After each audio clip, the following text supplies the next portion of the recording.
Hello అండి, నమస్తే. ఎలా ఉన్నారు? నేనైతే చాలా బాగున్నాను. ఈరోజు మృగశిర కార్తె కాబట్టి చేపల పులుసు తయారు చేద్దాం అనుకుంటున్నాను. తయారు చేసే విధానం చూసేద్దాం రండి. ఈ చేప ముక్కల్ని శుభ్రంగా కడిగి దీంట్లో కొంచెం ఉప్పు, పసుపు వేసి కలిపి పెట్టుకున్నానండి. దీనికి కావాల్సిన పదార్థాలు: ఒక ఉల్లిపాయ, జీలకర్ర, పసుపు, ఉప్పు, కారం, గరం మసాలా, ధనియాల పౌడర్, అల్లం వెల్లుల్లి పేస్ట్, కొత్తిమీర, చింతపండు రసం. ఇప్పుడు వేసవి కాలం కాబట్టి ఇంట్లో బాగా వేడిగా ఉందని స్టవ్ బయట పెట్టుకున్నానండి. స్టవ్ వెలిగించి దానిపైన గిన్నె పెట్టి కూరకి తగినంత ఆయిల్ని వేస్తున్నానండి. వేడైన తర్వాత జీలకర్రని వేసుకోవాలండి.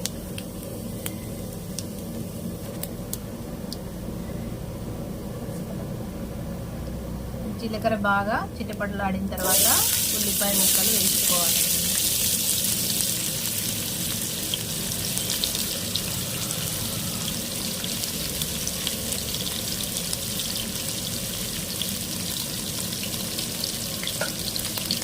వీటిని బాగా బ్రౌన్ కలర్ వచ్చేంత వరకు వేయించుకోవాలి.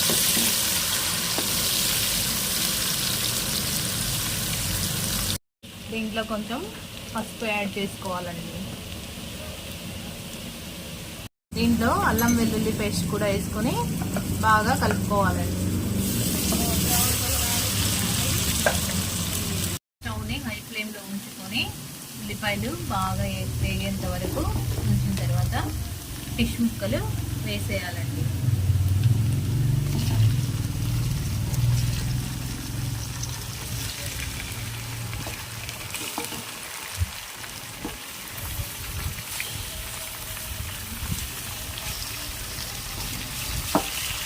వీటిని ఒక నిమిషం పాటు అలా ఆయిల్లో వేగనివ్వాలి.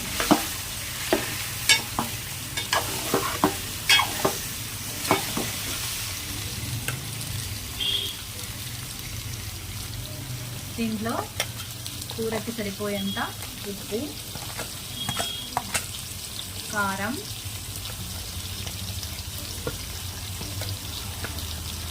ధనియాల పౌడర్ వేసుకుని ఒక 2 నిమిషాలు అలా కారం మగ్గనివ్వాలండి.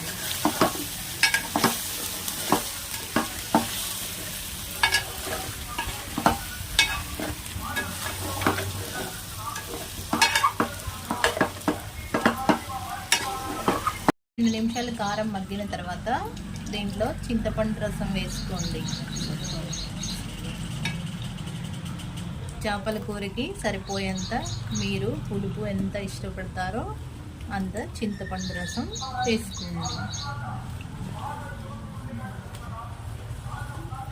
ఇలా చేప ముక్కలు మునిగేంత వరకు చింతపండు రసం వేసుకోండి.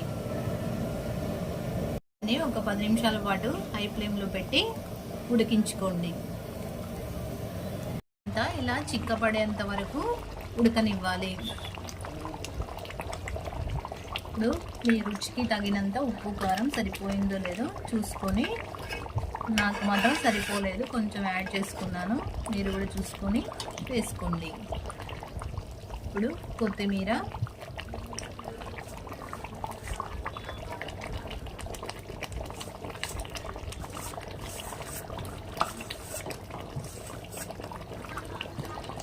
చివరిగా గరం మసాలా కూడా వేసుకుంటే మన గుమ్మగుమ్మలాడే చేపల కూర రెడీ అయిపోతుంది.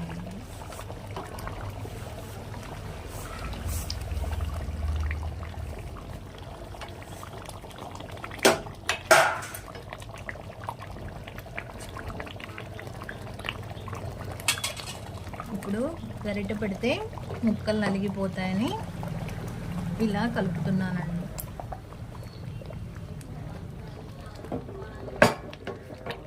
ఓకే, మన చేపల పులుసు రెడీ అయిపోయిందండి. ఈ వీడియో మీకు నచ్చినట్లయితే లైక్ చేయండి, సబ్స్క్రైబ్ చేయండి, షేర్ చేయండి.